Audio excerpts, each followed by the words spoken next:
Welcome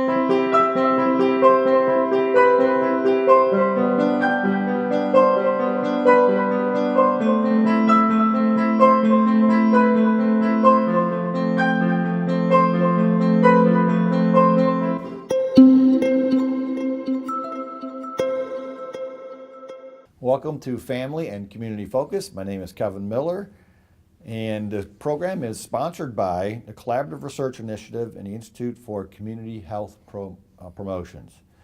During this session, we're going to be talking about the adult learners and the college experience and the topic of community engagement and how that all kinds of fits in together.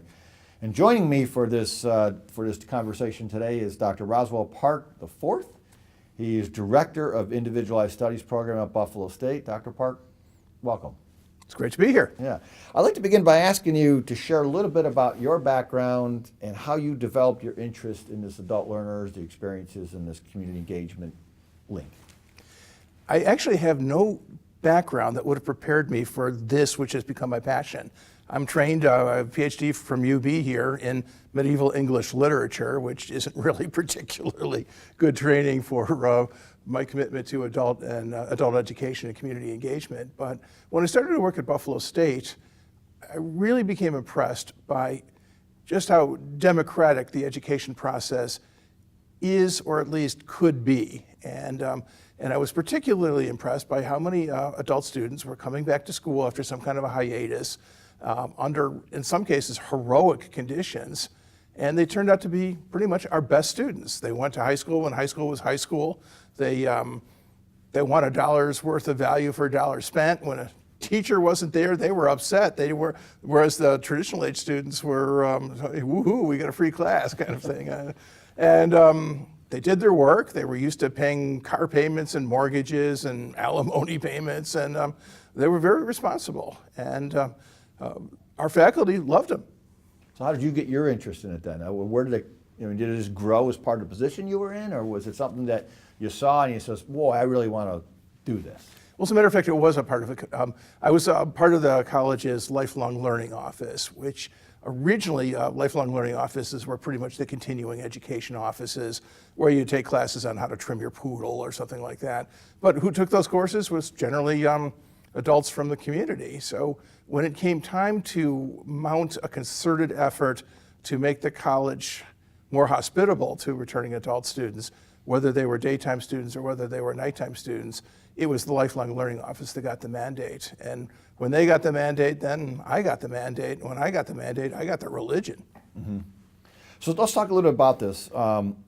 Who is the adult student? I mean, you're kind of referring to in here, mm-hmm. because I know our 18-year-olds are adults. Mm-hmm. 18 to 21 are typical undergraduate students at most institutions. But that's not the student we're talking about. Right. Conventionally, when we say adult, just as a shorthand, we generally mean 25 years or older. And as a phenomenon, we notice that the students at community colleges, the mid-age for a community college student is generally mid-20s or maybe a little bit higher. I did not realize that. Mm-hmm. So we got the adult student, we're looking at the 25 and up, mm-hmm. kind of thing. Okay. What are the kind of things you're seeing that they face as concerns or issues or something about going back to school that these adult learners, education folks are experiencing?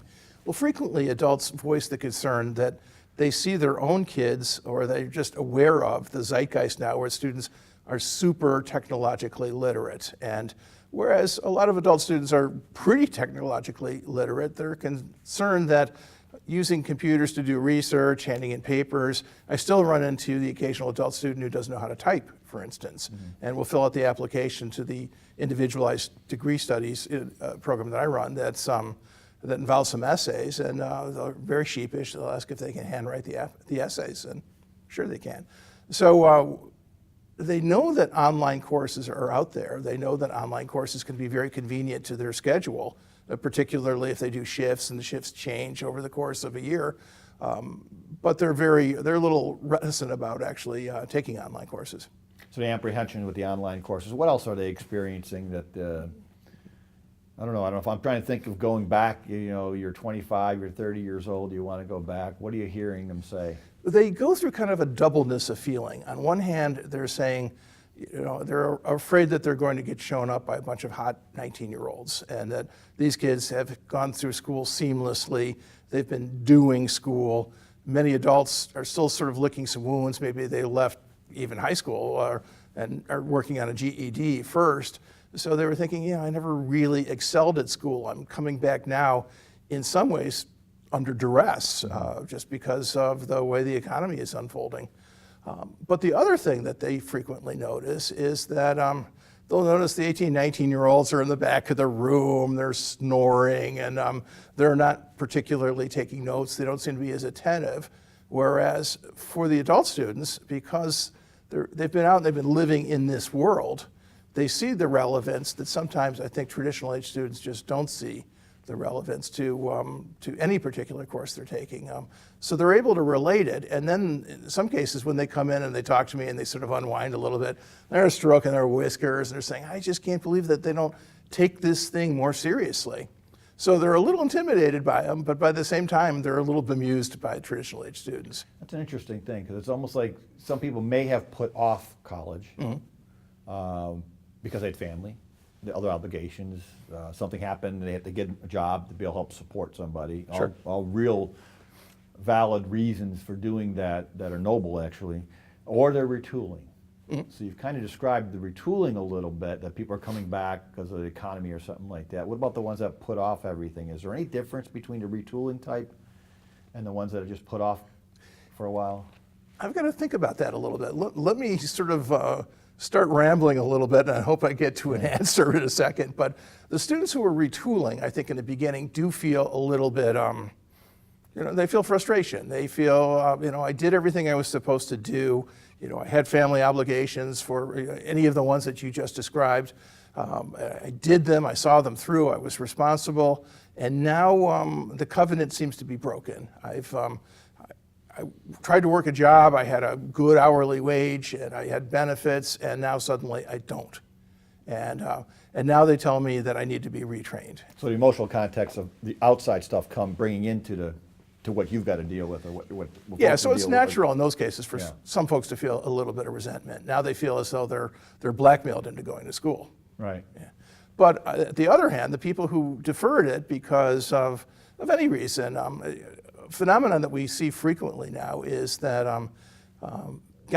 boys who are 16, 17, just don't seem like they're drawn to going on to college. We see it at Buffalo State, where our numbers are starting to reflect that more girls, fewer boys, and they just haven't been able to see the relevance. And that may be okay if we see, and I haven't seen the numbers for this, but if we were to see some of those students go to, say, one of the local community colleges, because if what their interest is more vocational, that's fine. Yeah. Yeah. Also, we see more students taking gap years now too. So they will graduate from high school, or they'll stop out, and they'll take a year off and they'll work.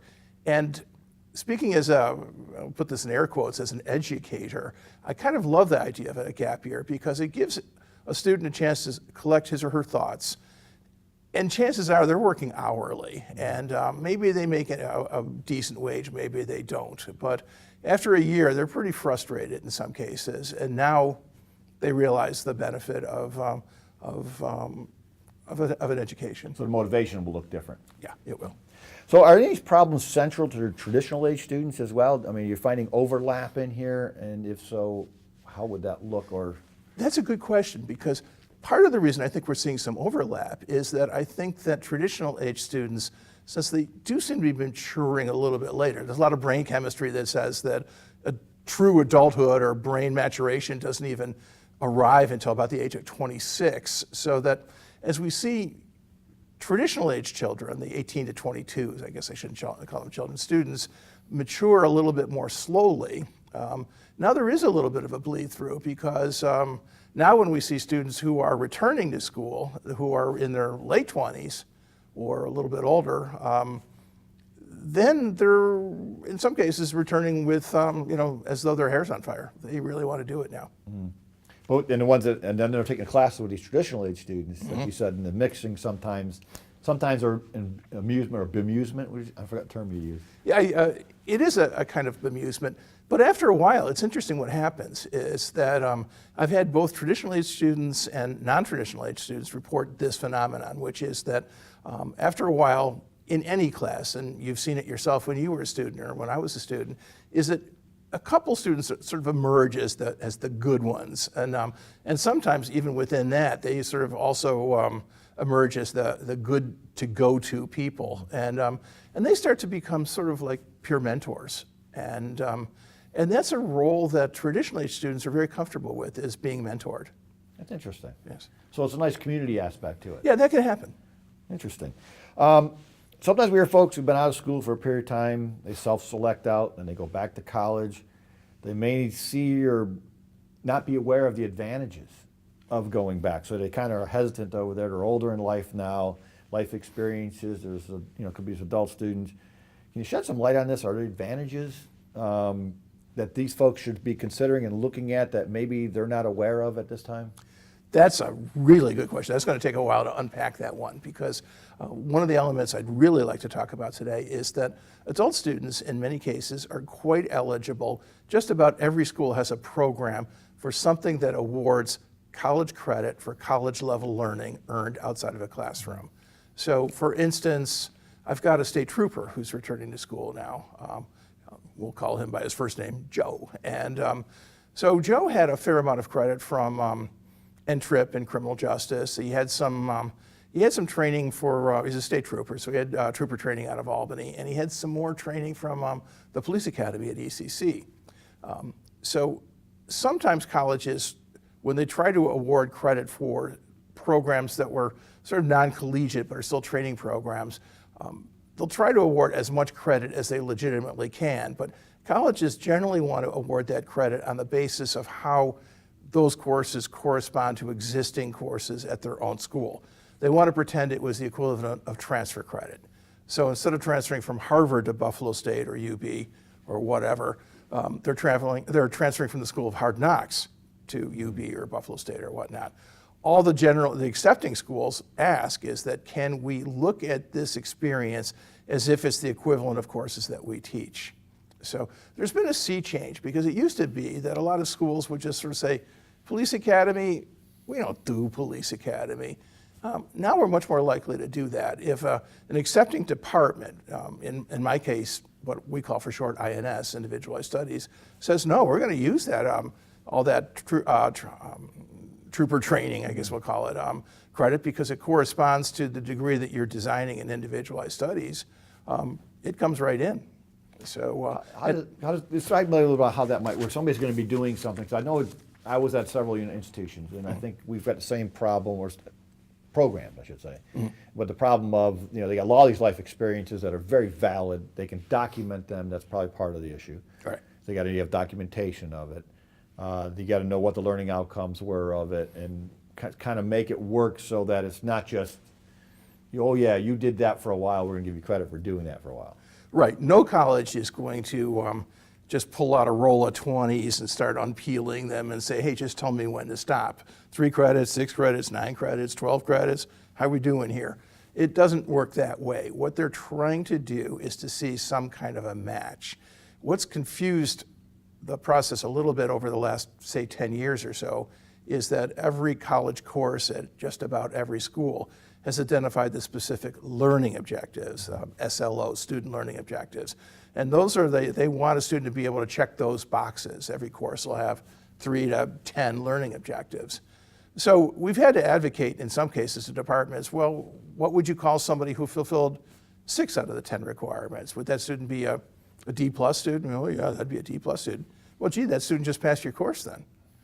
Because the credit will come in generally simply as CR, as credit. So you're not transferring in from your life. Or no one's going to say, well, you've had a really cruddy life. We're just going to give you D credit for your life. Right. It'll come in as simply a block credit award of 3 or 6 or 9 or 12 or 15 or something like that. So, so generally there is a bit of a negotiation process. Now, it's not like buying a car at a dealership, but generally, out of our office, out of the Individualized Studies office, we'll foster an introduction to the department chair of, say, health and wellness, and send a student over to the health and wellness department, because maybe the student has been maybe an off the books, what do they call a personal, not a physician, not a physician assistant, the other physical therapy, a physical therapy aide or something like that. And so then it's, can we position that experience as equivalent to anatomy and physiology? Maybe, maybe not. Can we certainly find it as equivalent to the basic health and personal safety course, which I think is HEW 204 at Buffalo State? Yeah, probably. And so once we sort of foster a conversation with different department chairs, then I think they kind of get it. And furthermore, they like these students. Adult students are good. So that's the idea. One of the things that we're saying here, or I'm hearing, is that there are advantages of life experiences that you ought to investigate to see if any of those things would work. There's no guarantee on it, but these folks might very well have these life experiences or these training programs they went through and all those other kind of things that can be utilized to show, hey, look, you know this stuff very well. Sure. Say you're a union shop steward at your local machine shop, and good job, good experience, negotiated some contracts. So now you come to Buffalo State, and if you go on a little scavenger hunt through a college catalog, and again, not just at Buffalo State, and presumably any school, you'll find a course in the economics department called the Economics of Labor Relations. So chances are you've pretty well lived that course. So now, traipse over to the chair of the economics department and say, hey, I think I've got a match. I think I know pretty much what your course would teach me to know. So, so now the chair of the department will say, well, can you verify it? And he or she will say, yeah, I can bring in, I've got certificates of training, I can show you contracts I've negotiated, I can show you a picture of me smiling and shaking hands with the CEO, I can do all that kind of stuff. So, and then, once the department chair is convinced, then the chair just basically signs off on that credit. But it's an exploration process. The other thing that many schools are doing now is they're offering courses in sort of academic portfolio development. And a lot of adult students are saying that they found it to be very uplifting just to take the course, because what that course will have you do is sort of take stock in your life. It's a time to sort of go back and sort of say, gee, I forgot I did do this. I forgot, when I worked at a bank for a summer as a teller, I learned accounting. When I did this, my grandmother was bilingual in Polish, and I'm pretty conversant in Polish as a result. So when you really take a look inside of all the things you have done in your life, there is an awful lot of stuff that's potentially creditable. And when students start to document that stuff, almost like it's a transcript, just like a transcript would be a list of every college course you've ever taken, but if you put together a life transcript, it's a fascinating experience. I could see people getting like an affirmation out of this. Yes.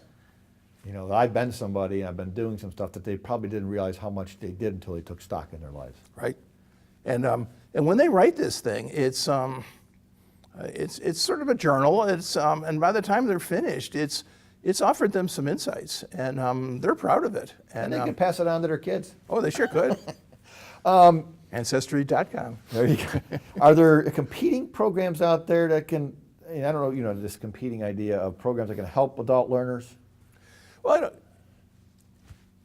competition, I'm trying to speak for essentially every school, but what I know the best is obviously Buffalo State. And I'm pretty confident that just about every school has a relatively similar procedure. So if somebody is listening and watching and thinking about, I've got 3 years of college and I just always wanted to finish what I started, which is a refrain I frequently hear. I want to finish what I started. And in fact, Joe the Trooper, that's what he wants to do. And in fact, they're pregnant, they're gonna have a baby next semester. He wants to see if he can wind things up by December. So again, you've got to sort of juxtapose all your life events. But at any rate, many schools are just very receptive to the idea of returning adult students. And in fact, many returning adult students are still able to, there are still many forms of financial aid that haven't dried up yet. In other words, many employers are very happy to sponsor a student. People with veterans benefits, and still have eligibility. It's a great program. We see many returning veterans. So, and then grown-ups are just as eligible for financial aid as anybody else. Yeah, you is. keep hearing stories about people that are retired later in their life and they're just finishing up the degree because it's something they always want to do and they always want to pass that. I guess they want to pass along. You can do it no matter what. We've had instances where there's been. I can remember one particular instance where there was a mother and a daughter, and they were taking a Psych 101 course together, and they doubled up on the cost of the book. Which I got news for you, folks. Books are pricey. So they doubled up on the price of a book, and every night they'd study at the kitchen table, and then they would take the test together. So it was, what'd you get? What'd you get? And the mom said she pretty much always beat her daughter. That probably reminded her of it, too. Oh, yeah, sure. So we got a couple minutes left, so I want to wrap up with anything you see as a difference if they're pursuing like an undergraduate degree, which is primarily what you work with, and maybe somebody who might be looking at a graduate degree. I would imagine there might be a little difference because a lot of people at the graduate level are more focused. They already have the undergraduate degree. So they tend to do a specific area. So they're choosing a program more than an institution or university even, versus what you see at the undergraduate level. Well, many schools, and Buffalo State included, has a master's in multidisciplinary studies. And it's a great program because, again, it allows a student to devise a program that might draw on the coursework of several different departments. So for instance, let's say you're interested in healthcare management, and which is a growing, healthcare is probably the hottest button issue in the United States right now. And they're going to need competent people to be able to deliver healthcare in an affordable and an accessible way.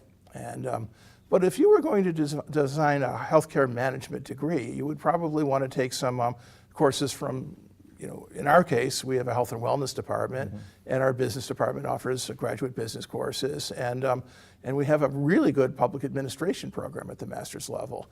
And if you were to mix and match courses from some of those areas, you would have a really good, effective, multidisciplinary degree in healthcare management. Well, I think we're going to have to end our conversation close to this. Is there any parting words of wisdom or thoughts that maybe we didn't get to something that you want to make sure that we have an opportunity to talk about? Well, what I like about American education is that our contribution is that education isn't just for elites.